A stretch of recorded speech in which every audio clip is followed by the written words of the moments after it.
সড়ক ও জনপথ অধিদপ্তরে ১৮৮ পদে বিশাল একটি চাকরির নিয়োগ বিজ্ঞপ্তি প্রকাশিত হয়েছে।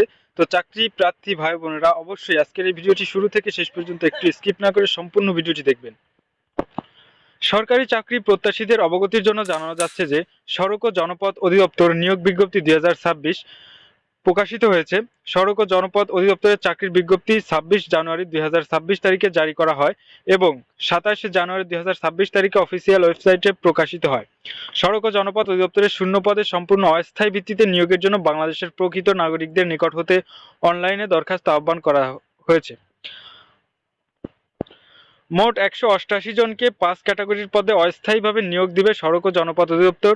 যারা সরকারি চাকরির সন্ধান করছেন তাদের জন্য আজকের এই ভিডিও। তো ভিডিওটি অবশ্যই শুরু থেকে শেষ পর্যন্ত একটু স্কিপ না করে সম্পূর্ণ দেখবেন। তো চলুন আমি আর কথা না বাড়িয়ে সরাসরি চলে যাচ্ছি নিয়োগ বিজ্ঞপ্তিতে। তো আসসালামু আলাইকুম, welcome to daily job news and preparation YouTube channel. আশা করি সবাই ভালো আছেন, আমি আলহামদুলিল্লাহ ভালোই আছি। তো ইতোমধ্যে জানতে পেরে গেছেন যে আজকে আমি আপনাদের জন্য কি বিষয়ে ভিডিও নিয়ে এসেছি। তো চলুন ভিডিওটি বিস্তারিত শুরু করা যাক। তো তার আগে daily job news and preparation YouTube চ্যানেলটি এখনো সাবস্ক্রাইব করে না থাকলে অবশ্যই সাবস্ক্রাইব করে অল নোটিফিকেশনটি বাজিয়ে রাখবেন এবং আমাদের ভিডিও যদি আপনার জন্য একটুও কাজের মনে হয় তাহলে অবশ্যই একটি লাইক দিবেন এবং আপনার মূল্যবান মতামত আমাদের কমেন্ট বক্সে রেখে যাবেন এবং আপনার আরেকটি ভাই বোন বন্ধু আত্মীয় স্বজন যারা চাকরি প্রার্থী আছে তাদেরকে বিস্তারিত নিয়োগ বিজ্ঞপ্তিটি জানাতে অবশ্যই শেয়ার করে রাখবেন। তো চলুন আমি আর কথা না বাড়িয়ে সরাসরি চলে যাচ্ছি নিয়োগ বিজ্ঞপ্তিতে।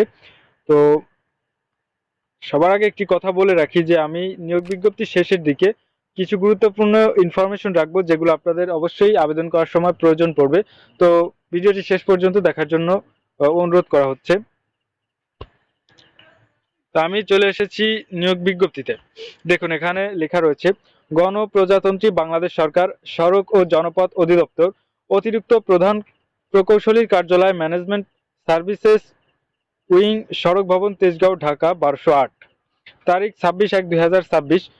নিয়োগ বিজ্ঞপ্তি সড়ক ও জনপথ অধিদপ্তরের নিম্নবর্ণিত শূন্য পদে সম্পূর্ণ অস্থায়ী ভিত্তিতে নিয়োগের জন্য বাংলাদেশের প্রকৃত নাগরিকদের নিকট হতে অনলাইনে দরখাস্ত আহ্বান করা যাচ্ছে। প্রথমে আছে পদের নাম এবং শূন্য পদ সংখ্যা, বেতন স্কেল ও গ্রেড জাতীয় বেতন স্কেল ২০১৫ অনুযায়ী, বয়সসীমা এবং শিক্ষাগত যোগ্যতা ও স্থাপত্য যোগ্যতা। তো ১ নম্বরেই আছে সার্ভেয়ার, শূন্য পদ সংখ্যা ৯টি, বেতন স্কেল ১০,২০০ থেকে ২৪,৬৮০ টাকা, ১৪তম গ্রেড। প্রার্থীর বয়সসীমা সর্বনিম্ন ১৮ হতে ৩২ বছরের মধ্যে হতে হবে এবং বিভাগীয় প্রার্থীদের জন্য ৪০ বছর পর্যন্ত শিথিলযোগ্য।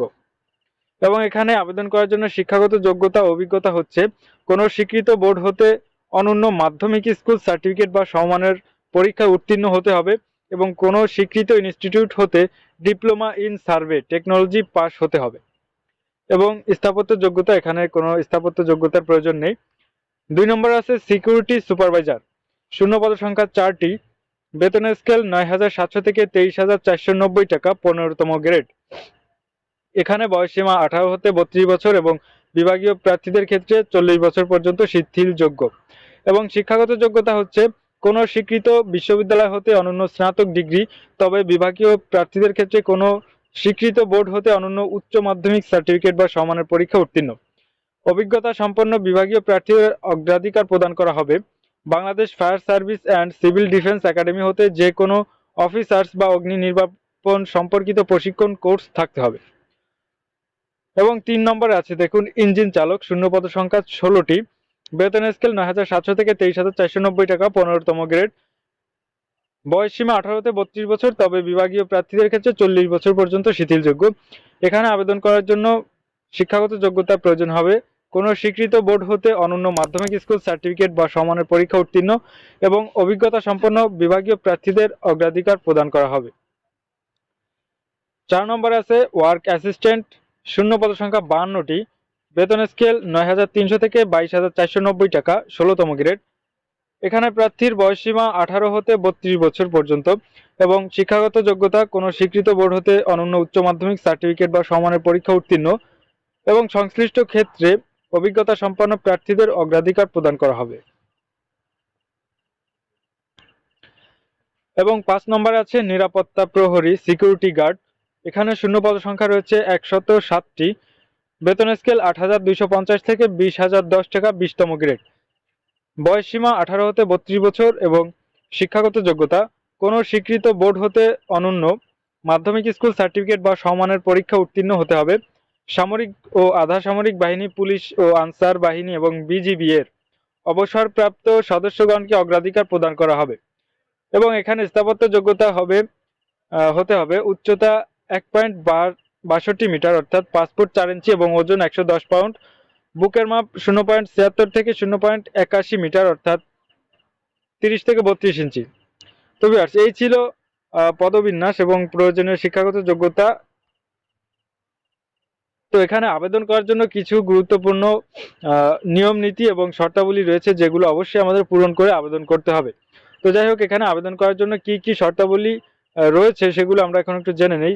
কারণ এই শর্তাবলীগুলো যদি আপনারা না জানেন তাহলে আবেদন করার সময় কিন্তু বিভিন্ন ধরনের বিভ্রান্তির শিকার হতে হয়। তো চলুন আমরা একটু 2 মিনিট সময় নষ্ট করে জেনে নিই, আশা করি আপনাদের কাজে দেবে।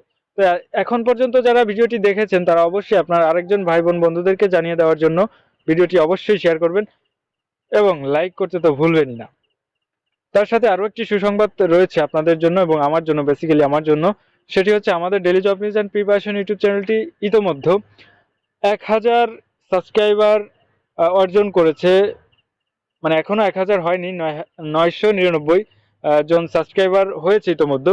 তো দেখবো যে আজকের ভাগ্যবান সাবস্ক্রাইবারটা কে, তার জন্য থাকবে বিশেষ একটি পুরস্কার।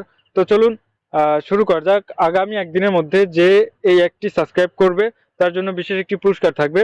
তো অবশ্যই সাবস্ক্রাইব করে পুরস্কারটি জিতে নিতে পারেন। তো চলুন এখানে আমরা শর্তাবলীগুলো একটু জেনে নিই। বাংলাদেশের সকল জেলার প্রার্থী আবেদন করতে পারবেন। আবেদন অনলাইনে করতে হবে। একজন প্রার্থী শুধুমাত্র একটি পদের জন্য আবেদন করতে পারবেন। এখানে কিন্তু ক্লিয়ারলি বলা আছে যে সকল জেলার প্রার্থীরাই আবেদন করতে পারবেন এবং আবেদন অনলাইনেই করতে হবে। অন্য কোনো মাধ্যমে যদি আপনি আবেদন করে থাকেন তাহলে সেটি কিন্তু গ্রহণযোগ্য হবে না। এবং আরেকটি বিশেষ সতর্ক আমি ব্যক্তিগতভাবে আপনাদেরকে বলবো যে এখানে যে কোনো প্রার্থী একটি পদের জন্যই শুধুমাত্র আবেদন করবেন। একজন প্রার্থী 2টি 3টি বা তার থেকে অধিক পদে আবেদন করার জন্য চেষ্টা করবেন না, তাতে হয়তোবা আপনার প্রথম যে আবেদনটি করবেন সেটিও বাতিল হয়ে যেতে পারে। এবং আরেকটি বিশেষ নির্দেশনা, সেটি হচ্ছে বয়স প্রমাণের ক্ষেত্রে কোনো প্রকার এফিডেভিট গ্রহণযোগ্য নয়।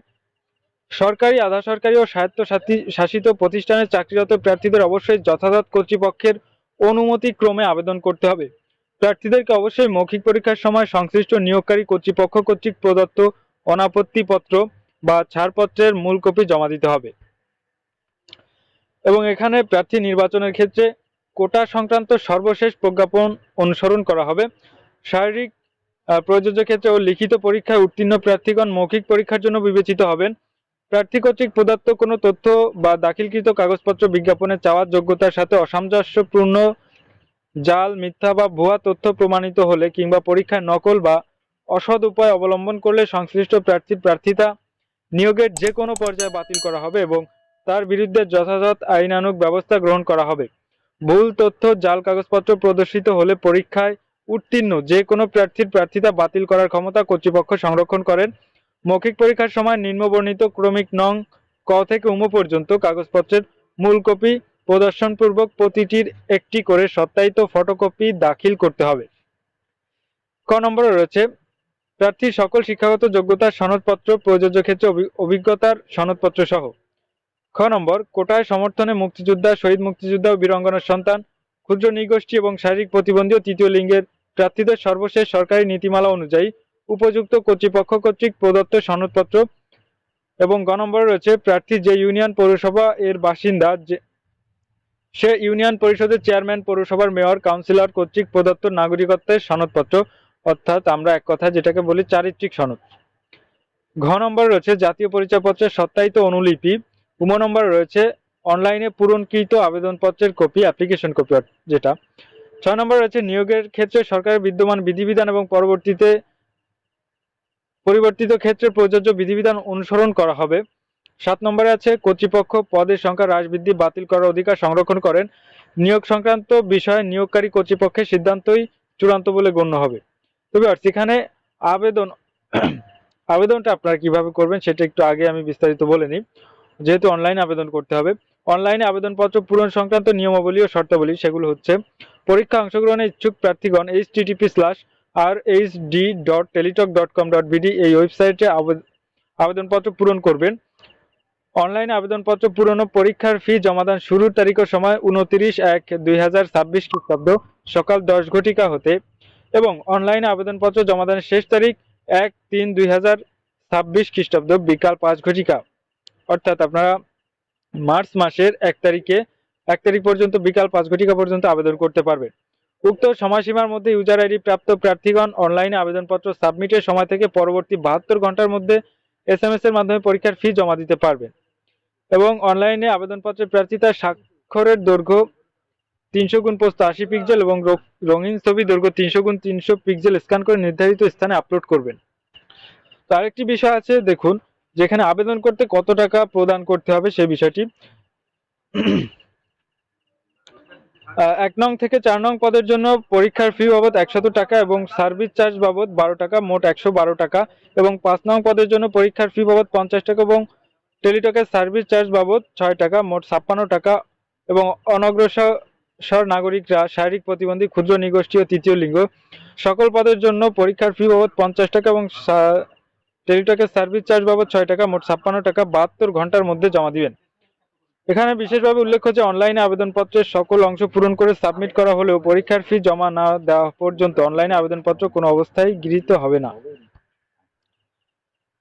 তো বিষয়টি আপনারা ক্লিয়ারলি বুঝতে পেরেছেন। তো আরেকটি বিষয় হচ্ছে, আমরা যেহেতু যারা এখানে আবেদন করি বেশিরভাগই কিন্তু আমরা সবাই ইসের থেকে, অনলাইনের দোকান থেকে আবেদন করে থাকি, সেহেতু আমাদের সকল কাজকর্মগুলো কিন্তু দোকানদার নিজেই সঠিকভাবে প্রদান করে এবং সবকিছু ঠিকঠাকভাবেই তারা করে। সেহেতু আমাদের এই আবেদন ফি বাবদ কত টাকা কিভাবে প্রদান করতে হবে এই বিষয়টি না জানলেও চলবে, তাই আমি এই বিষয়টি স্কিপ করে যাচ্ছি, কারণ ভিডিওর লেন্থটা অনেক বড় হয়ে যাচ্ছে এবং আপনাদেরও ধৈর্য শক্তি অনেক কমে আসতেছে।